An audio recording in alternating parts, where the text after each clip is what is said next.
after I refused to give my son my inheritance. He invited me to a family meeting. When I arrived, my name is Rita Beck. I'm 70 years old, and I've lived in Bloomington, Indiana nearly my whole life. I was a nurse for over 40 years before I retired. I raised my only son, Terry, mostly on my own after my husband passed away when Terry was just 10.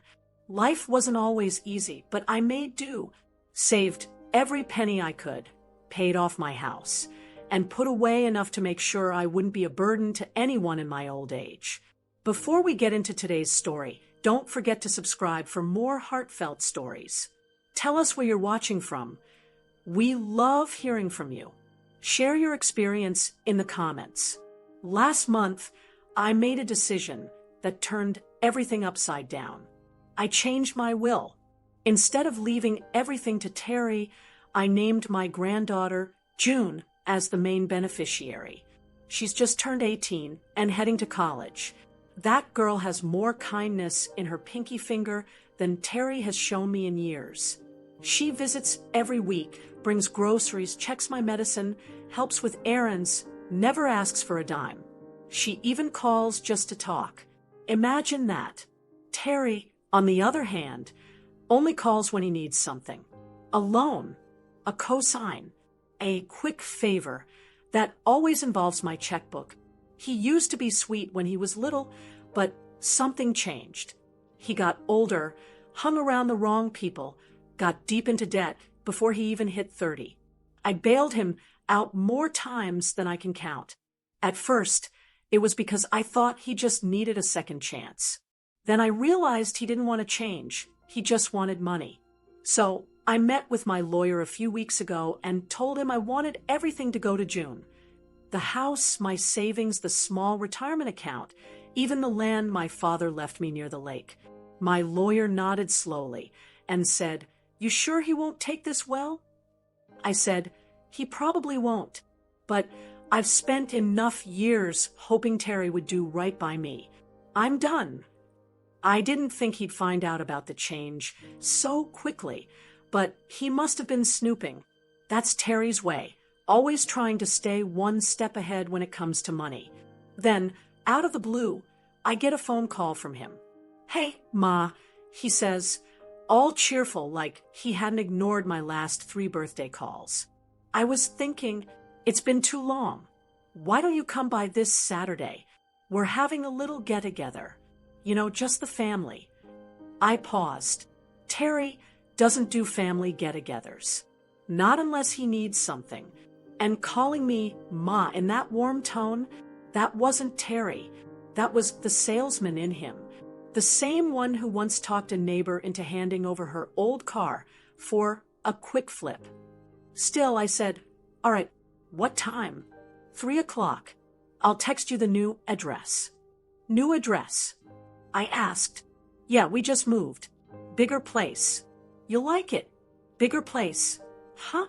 Must have talked someone else into signing for another loan. But I didn't say it. I just said okay and hung up.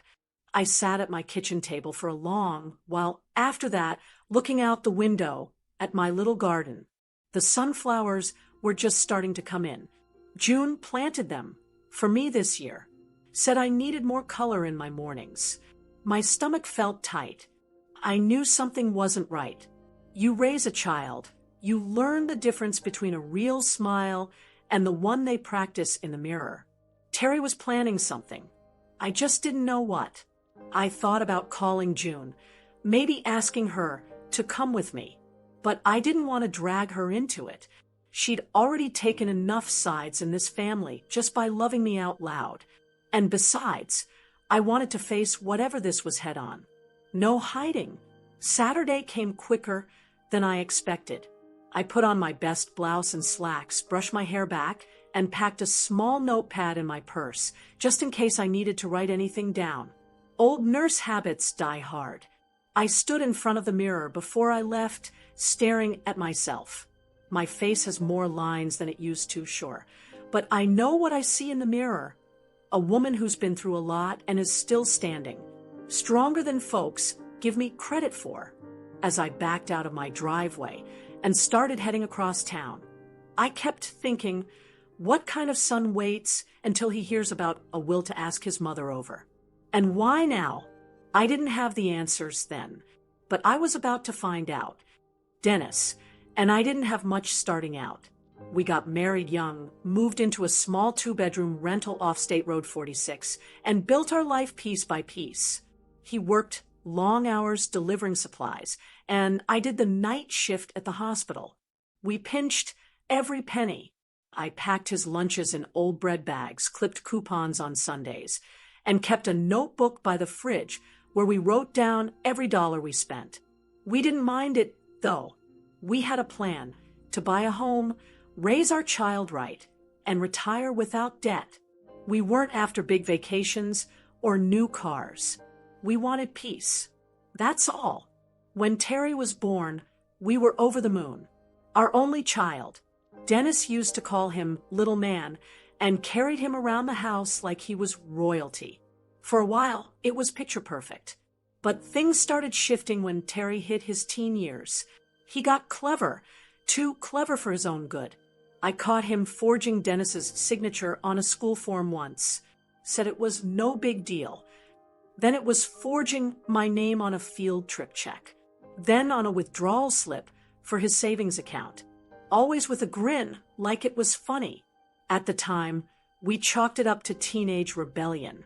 We grounded him, took away the keys, tried to talk sense into him.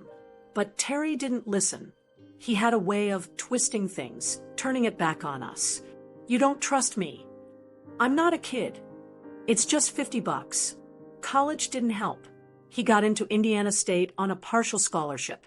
Within 6 months, he was calling every other week. I need money for books. My roommate bailed. Can you help with rent? My car broke down. Always something. We sent what we could. Dennis even took a second job for a few months at the hardware store down the street, just to cover one of Terry's big tuition gaps. I picked up extra shifts too. Every time I mailed the check, I told myself, it's what parents do. But Terry never said thank you. Not really. Then came the gambling. I didn't know it at first. He'd always been vague about where the money was going. Said it was investments. It wasn't until a friend of his slipped up and mentioned Terry betting on football games that we realized what was happening. He denied it, of course. Always did. Said we were being dramatic.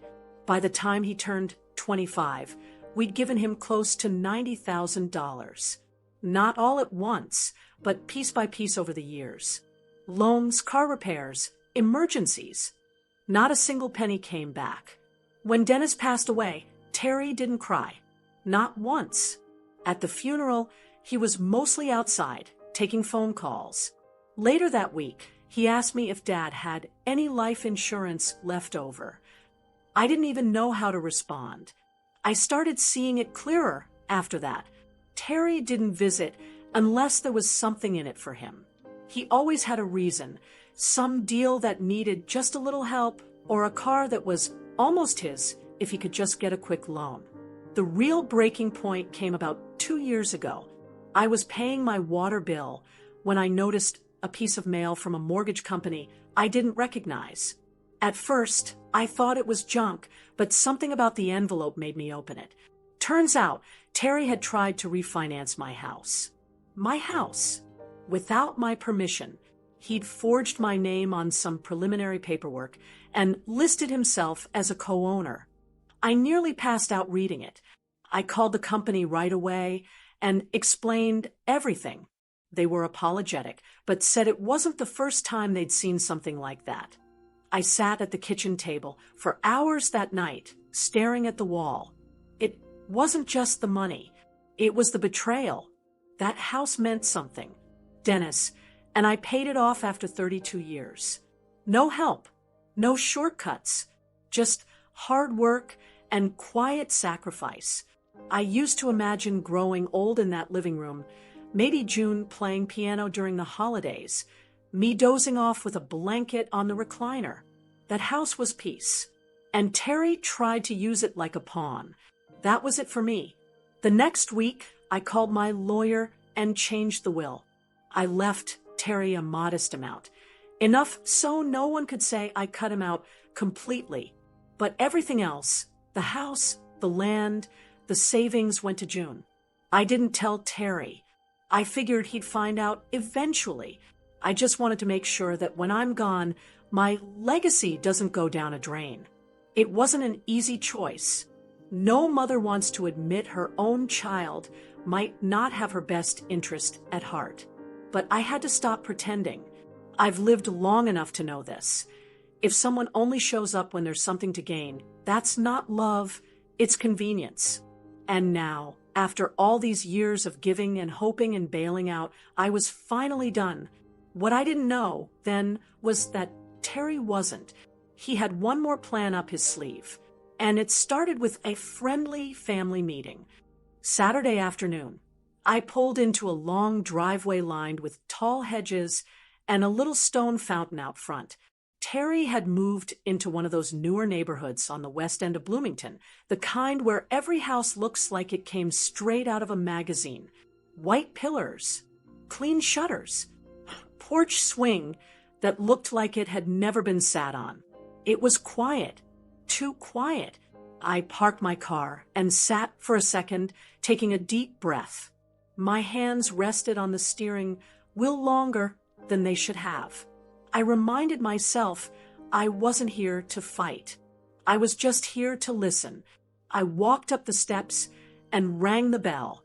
The door swung open almost immediately. There she is. Terry said, all smiles like I was a long-lost friend, and not the mother he hadn't called in over a year. He reached out and gave me a quick, stiff hug. He smelled like some expensive cologne I couldn't pronounce. You look great, Ma, he said, stepping aside. I stepped into a wide foyer with polished floors and a chandelier that looked like it belonged in a hotel. Shoes lined the wall neatly. A big mirror hung beside the entry table. The house felt too clean, like it had been staged.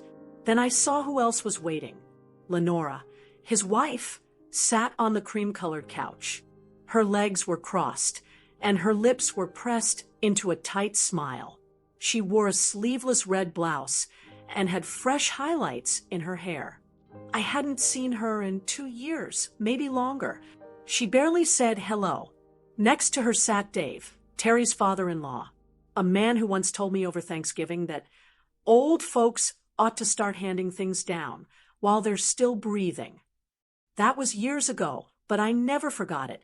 And across from them were 2 men I didn't recognize. Both wore dark suits and had clipboards. One gave me a quick nod. The other just looked down at his phone. Terry motioned for me to sit in the armchair, facing them all. It was positioned dead center, like a spotlight. We thought it would be good to catch up, he said, rubbing his hands together. Just talk some things over. What things? I asked, not sitting just yet. He gestured toward the couch. Estate planning. Future stuff. I felt the knot in my stomach tighten. I sat down slowly, placing my purse on my lap. I didn't say a word.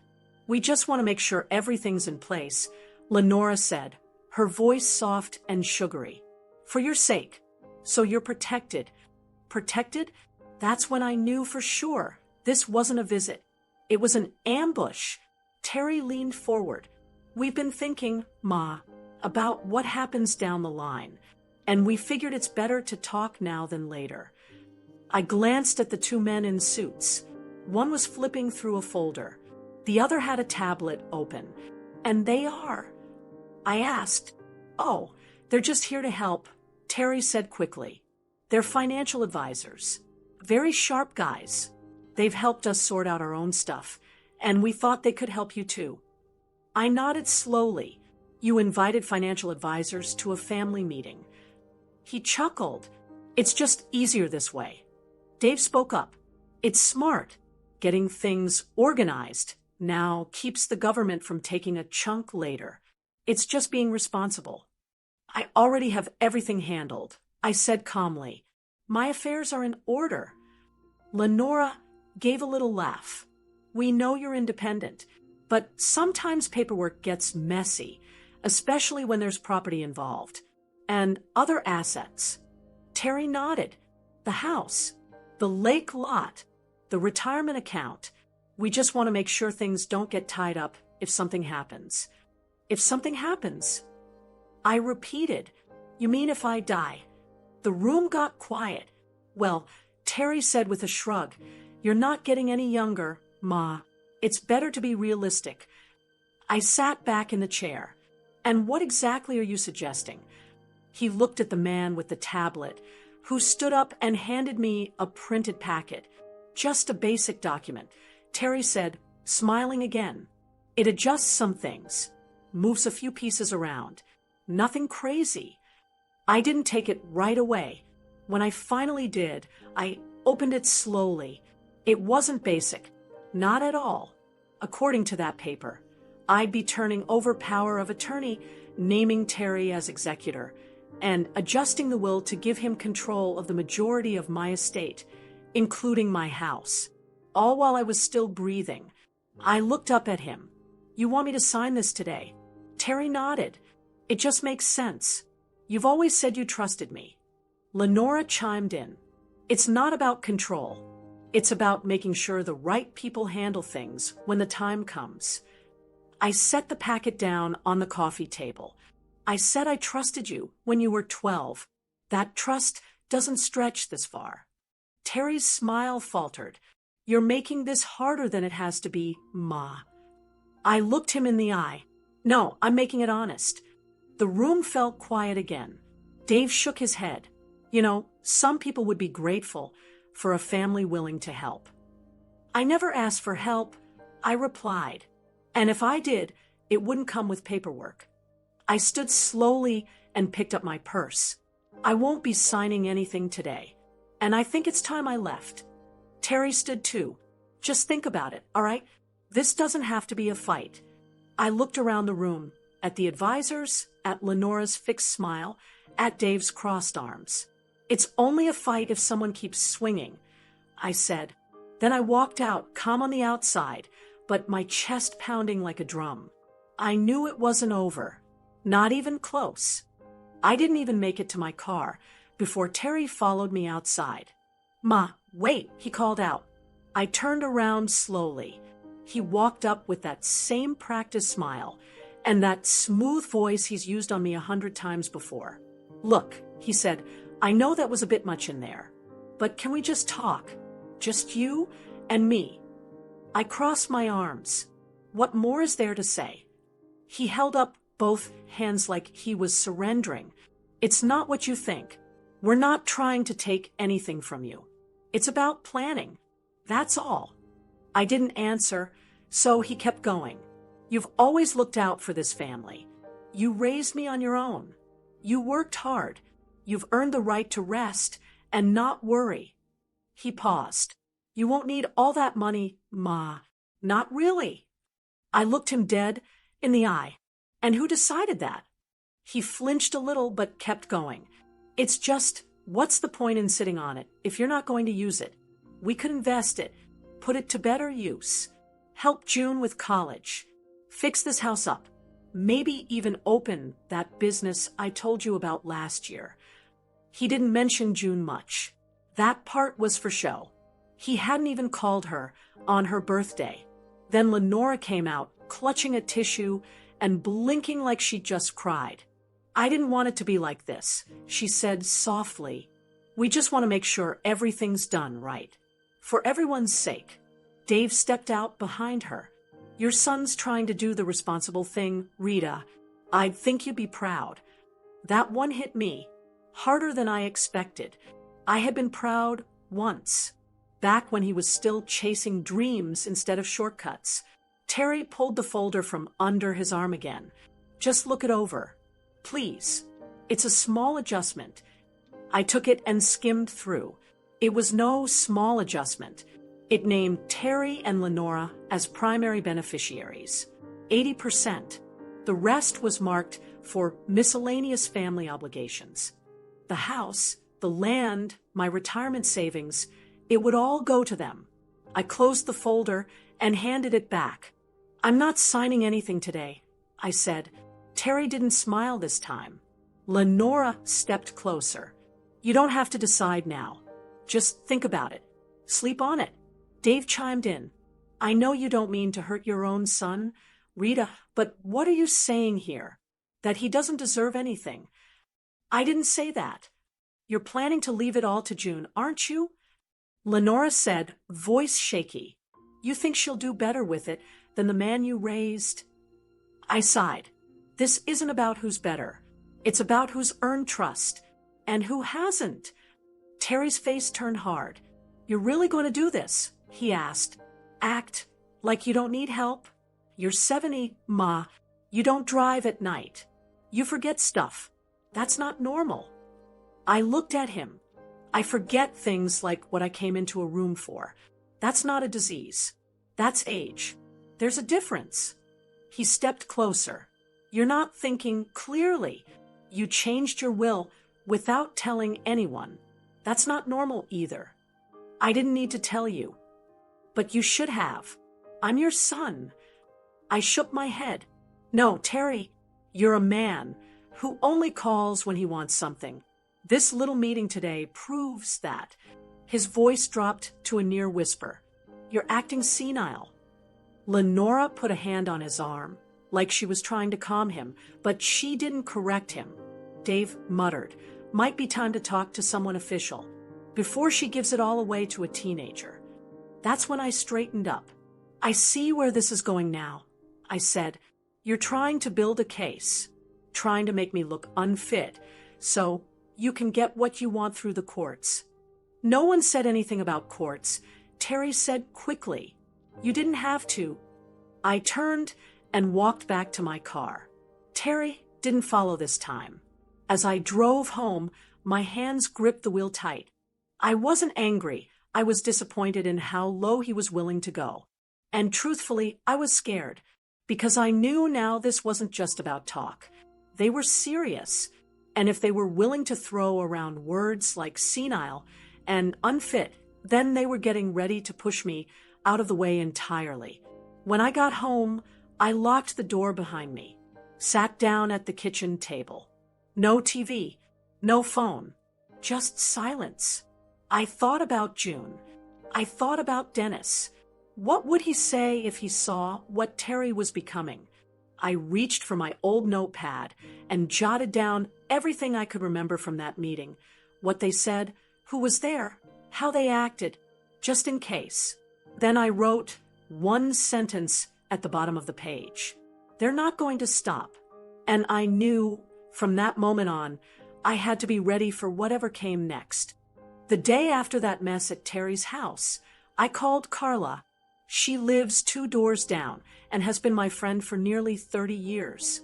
She used to be a legal secretary before she retired. And let me tell you, nothing gets past her. She's sharp as a tack and doesn't sugarcoat anything. That's exactly what I needed. She came over with her notepad, same one she's used for years, and 2 cups of hot tea.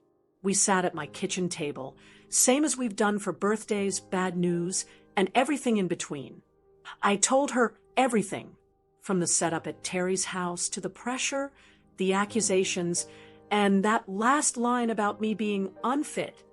Carla didn't blink. She took notes the whole time, nodding, asking short questions. When I finished, she leaned back and said, "They're building a case, Rita. That wasn't a casual meeting. They're setting you up." I nodded. That's what I thought. She tapped her pen. "You need to start documenting everything, every word, every visit, every message. You hear me?" I already wrote some things down, I said, sliding over my little notebook. She flipped through it and nodded. "Good. Keep that going. And you should check in with your bank, too. See if they've been sniffing around your accounts." I hadn't even thought about that. Later that afternoon, I drove over to the credit union where I've had my savings and checking for years. I asked to speak with Mr. Harold, the branch manager who'd known Dennis and me since we bought our first house. He came out of his office, shook my hand, and offered me a seat. I explained the situation without going into every detail, just enough for him to understand that something wasn't right. He pulled up my account history and gave me a look. Actually, Mrs. Beck, there was a call last week. A man claiming to be your son said he needed to update your contact information and verify your power of attorney. My stomach dropped. Did you let him? Harold shook his head. Absolutely not. We have strict rules. But I did make a note in your file in case he called again. I thanked him and walked out feeling sick. He wasn't just pushing. He was trying to take control behind my back. When I got home, Carla was still there, reading on the porch. He tried the bank, I said. Tried to change the power of attorney. She closed her book. That's enough for a paper trail. You need legal help. I sighed. Do you know anyone? She nodded. Young guy. Bryce Noland. Small practice, but solid. Smart and discreet. I made the call that same afternoon. Bryce's assistant got me in the next morning. He looked barely 30, clean-cut with a no-nonsense tone that reminded me a little of my husband when he was younger. He didn't waste time with small talk. I handed him my notes and told him everything I knew. He read quietly, then leaned forward. What you're describing is more common than people realize. Adult children using legal pressure or even false medical claims to take control of a parent's estate. He tapped the notepad. This is a good start. Keep every message, every letter, every missed call. Record phone calls if your state allows it. Ours does, as long as you're part of the conversation. Install cameras if you feel unsafe. Carla was right. I needed to prepare for something bigger. Bryce continued. They may try to argue that you're mentally unfit to manage your affairs. It's usually the first move when they can't get what they want willingly. I shook my head. I still pay my own bills. I grocery shop. I manage everything on my own. I believe you, he said, but we'll need proof. Medical records, doctor's visits, your regular calendar. Anything that shows you're sharp and functioning. I've got records. I said, I go in for checkups every 6 months. Good, he said. Also, do not meet with them alone again. If you absolutely must, record it or bring a witness. I felt both comforted and overwhelmed. What if they show up at my door? I asked. Don't answer, he said, or tell them you're not available. You're not required to entertain uninvited guests. That night, Carla helped me set up a small security camera by the porch. Nothing fancy, just enough to see who came and went. I started saving every voicemail from Terry. Lenora had sent me a text that morning with a smiley face and a line that said, "Hope you've thought things over." I screenshotted it and filed it away. I also called June. I didn't tell her everything, but I did ask her to stop by more regularly just to keep me company. She said yes without hesitation. As I lay in bed that night, I stared at the ceiling for a long time. I wasn't scared, not exactly, but I was shaken. Terry was my son. I changed his diapers. I fed him when he had chicken pox and couldn't keep food down. I waited in the car for hours during his football practices. I believed in him longer than I should have. But now I had to protect myself from him, from my own child. I wasn't going to sit back and let him tear through everything I worked for. Not for a second. The game had changed. Now I was ready to play it smart. A few days after I met with Bryce, Terry sent me another message.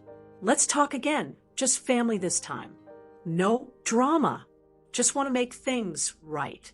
I stared at the text for a long time before I answered. I didn't say yes, but I didn't say no either. I forwarded it to Bryce. He called me not long after. You don't have to go, he said, but if you do, I'll be parked outside. And we'll record the whole thing, just in case. That made me feel better. I wasn't scared, just cautious. You raise a child, and never imagined needing legal backup to sit in their living room. But here we were. I told Terry I'd come by Thursday at 4. I wore my good blue cardigan and packed my purse with a folder. Inside were the notes, copies of voicemails, printouts of text messages, and one small flash drive. When I pulled up to the house, Bryce was already parked across the street. He rolled down his window. "Phone recording on?" he asked. "Yep," I said, patting my bag. "You remember the signal word? If I say now, you come in." He gave me a thumbs up. I walked up the steps and knocked. Lenora opened the door like she'd been waiting. Her smile was stiff. "Rita, come in." The living room looked the same. Too clean. Too quiet. Terry stood by the fireplace. Dave sat near the window. This time, another woman was there. Older, with a clipboard and a briefcase. I noticed the notary stamp on the side of her folder. Terry stepped forward like he was trying to play host. "Thanks for coming, Ma." I nodded. "So what's this really about?" "Just talking," he said. "Figured we could revisit the estate stuff. Try to meet in the middle. No pressure." The notary stood up and nodded politely. "I'm just here to witness, nothing more." I took a seat and placed my folder on my lap. Lenora began. "We've thought it through and made some changes. Nothing extreme, just some wording to protect everyone involved." Dave leaned in. "It's really more fair now." Terry handed me another document. "It gives you full control while you're alive, but sets everything up smoothly for later. Avoids probate and confusion." I opened it and skimmed. Same trick, different wrapping. They dressed it up, but the result was the same. Terry and Lenora walked away with most of what Dennis and I spent a lifetime building. "Still looks like you're getting most of it," I said, not raising my voice. Terry shrugged. "It's just practical, Ma. You know how fast things can happen." "I do," I said, "which is why I came prepared." I opened my folder and pulled out a few pages. This is a printout from my bank. Shows an attempted call made to change my power of attorney. "You remember that, Terry?" His eyes narrowed. "I don't know what you're talking about." I held up my phone. "I have the voicemail where you admitted trying to move the money before I croaked." "Want to hear it?" The room went dead silent. Dave shifted in his chair. "What?" I didn't stop. "This is a text Lenora sent me, saying she hoped I'd thought things over." That was after the first meeting. Here's another one asking if I'd had my memory checked lately. Lenora looked down at her lap. "And this," I continued, pulling out the flash drive, "has recordings from both meetings, including this one, which is currently being recorded on my phone." The notary turned toward me. "Are you saying this is being recorded?" "Yes," I said calmly. "For my protection, everything is documented." Terry's face turned red. "You tricked us." "No," I said. "You brought a notary to my ambush. I brought a lawyer to your trap. We're even." Dave looked like he'd seen a ghost. "You never told me about calling the bank." Terry didn't answer him. I turned to the notary. "You're not obligated to stay, but I suggest you read what you're being asked to witness. Carefully." She stood up without a word, gathered her things, and left the room. Terry was fuming. "You're twisting everything." "I'm protecting myself," I said. "I've let things slide for years. No more." He stepped forward. "You're being ridiculous." "No," I said firmly. "I'm being clear. You've lied, manipulated, and crossed every line. And now I've got proof. So unless you want to keep digging a deeper hole, I'd suggest you stop." Lenora stood. "Come on, Terry. Let's just drop it." He didn't move. I picked up my bag. "This meeting's over." I walked out with my head high. Bryce was still parked outside. He stepped out as I reached the car. "You okay?" he asked. "I'm fine," I said. "They won't try that again." He gave a short nod. "We'll tighten things up even more." but that should scare them off for now. Back at home, I made a cup of tea and sat at the kitchen table. I looked through the papers one more time, double-checking the dates and notes. I wasn't rattled. I wasn't shaken. I felt in control. For the first time in a long while, I felt like I'd finally stepped out of the shadow of guilt and into the light of truth. They tried to corner me, but I walked out on my own 2 feet. And I wasn't done yet. After that meeting blew up, I didn't hear from Terry for a few days. But then the messages started rolling in, from cousins I hadn't spoken to in years, from old church friends, even from my own sister-in-law in Florida. They all had something to say. "Rita, I heard you've been forgetting things lately. Is everything okay? Your son is just trying to help. Maybe let him. Family takes care of family. Don't push them away." At first, I didn't understand how they even knew what was happening. Then one of my nieces forwarded me a group text Terry had started. That's when I saw it. He was telling people I was confused, paranoid, and not acting like herself. Said he was worried about my mental health and hoping she gets the help she needs before it's too late. Help. That boy was laying it on thick, just enough concern to look innocent, just enough poison to do damage. He made it sound like I was slipping, like I didn't know what year it was. I wanted to scream, but instead, I sat at my kitchen table and stared at the screen. People I had known my whole life were responding. Some said they'd pray for me. Some just sent sad face emojis. Others started drifting away completely. Calls stopped. Holiday cards didn't show up. I didn't bother replying. I knew if I tried to defend myself, it'd just feed the fire. That's how these things work. They say you're unstable, then twist every word you say into proof. But one person never left my side. June. She came by with a bag of oranges and a bottle of almond milk, my usual grocery list, which she remembered without me even asking. She sat across from me, leaned in, and said, "I don't care what anybody else says. Grandpa would be proud of you. Grandma." That meant more than she knew. He used to tell me, she went on, that you were the strongest person he ever met. He'd say, "Your grandma doesn't rattle. She gets quiet, then gets moving." I laughed for the first time in days. That to sound like something he'd say. June took my hand. "Don't let them break you down." I didn't plan to. A week later, I started volunteering again at the clinic down on Morton Street. I hadn't been in a while, not since before Dennis passed.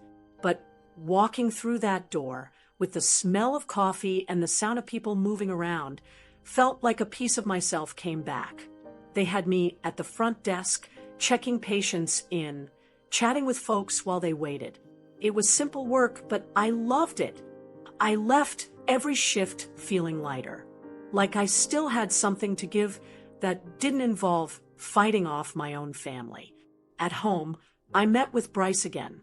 We updated my will, tightened it, added another layer of legal protection, and made sure nothing could be touched without full court approval. Then he helped me draw up something I'd never imagined sending to my own son, a cease and desist letter. It was short, clear, and legal. It told Terry to stop contacting me directly or indirectly about my finances, to stop spreading false claims about my mental health, and to understand that further harassment could lead to a restraining order. Bryce had it mailed, and we sent a digital copy to his email just to be sure. I didn't hear from Terry after that. Not a word, not a text, nothing. Part of me missed him. Or maybe I just missed the version of him that I used to believe in. But I didn't miss the lies. I didn't miss the pressure. My world got quieter, but also clearer. I found a rhythm again.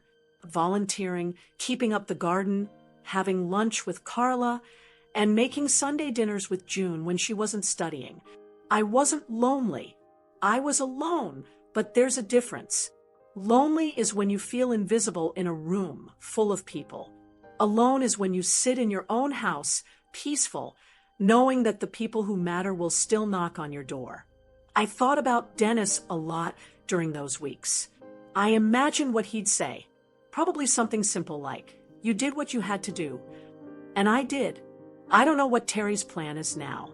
Maybe he's waiting, hoping I'll give in.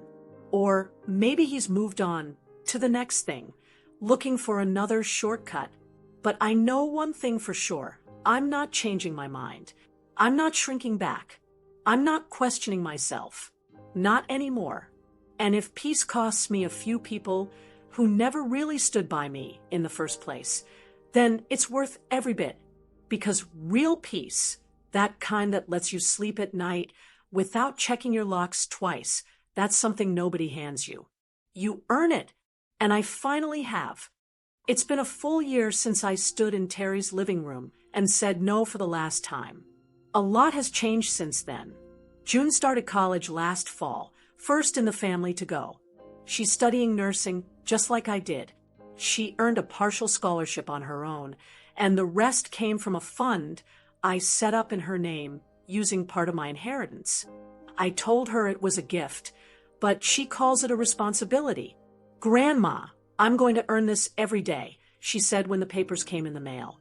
And I believe her. She calls every Sunday, even when she's tired or up to her ears in schoolwork. Sometimes we talk about homework, sometimes about life. Sometimes we don't say much at all. But we're steady, and that's what matters. As for Terry, he's gone quiet. The last I heard, he's dealing with tax issues. Something about claiming deductions he couldn't prove. The details aren't mine to worry about. I stopped checking in on that kind of thing. Peace means knowing when to turn the page. I haven't spoken to him since the letter from Bryce went out. He never apologized, never called, never explained. And that's all right. The absence hurt at first. I won't lie about that. I had to grieve the son I hoped I had, not the one I actually raised. That's not an easy thing for a mother to admit. But it's the truth. A few weeks ago, Lenora sent a letter. A real one. Handwritten and everything. It came in a pink envelope, the kind people use for baby showers. It threw me off before I even opened it. She didn't say sorry either. Not really. She wrote that she missed how things used to be. Said she was willing to talk. Said Terry had been through a lot, and maybe I'd overreacted. I read it twice, folded it up, set it aside, and then I wrote her back. It was polite, short. I thanked her for reaching out, but said I wasn't interested in reopening old wounds. I said I wished her well, but I was moving forward. I didn't send it right away. I waited 3 days, then dropped it in the mailbox on my way to the clinic. Felt lighter after that. These days, I still volunteer twice a week.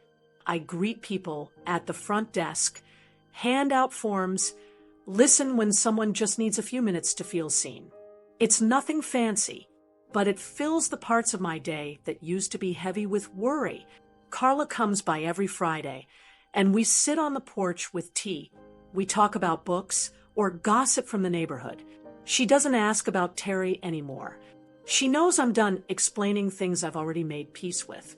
I've even taken to writing a little. Not anything fancy, just a journal I keep in my nightstand. Thoughts, memories, lessons I'd want June to know someday. Last night, I wrote this. I may have lost a son, but I never lost my values. It's not something I planned to say. It just came out of my hand like it had been waiting. People think wealth is numbers in a bank account. And yes, money matters. But real wealth, what stays when everything else falls away, is peace, wisdom, knowing who's in your corner without asking. That's what I've built. June knows it. Carla sees it. Even the clinic staff, some of whom don't know the details, feel it in how I carry myself now. I walk lighter these days. I sleep better. I speak slower. Not because I'm older, but because I don't carry the weight of proving anything to anyone. And that's the legacy I want to leave behind. Not a house, not land, not the savings, but the strength to say no when it matters, the clarity to know when someone's using love like a leash, and the courage to protect yourself, even when it means standing alone. That's what I'll leave June. And hopefully, through stories like this, I can leave that with you too. If you've made it this far, thank you. Let me ask you something. Have you ever had to choose between your peace and your family's approval? How did you protect yourself? I'd love to hear your story. Drop it in the comments. Let's be a place where women can share without judgment. And if any part of this reminded you of your own life, or your mother's, your sister's, or a friend's, go ahead and hit that like button. Share it. And don't forget to subscribe for more real stories of quiet courage, because strength isn't always loud. Sometimes it sounds just like a woman saying, "No, I'm done," and meaning it.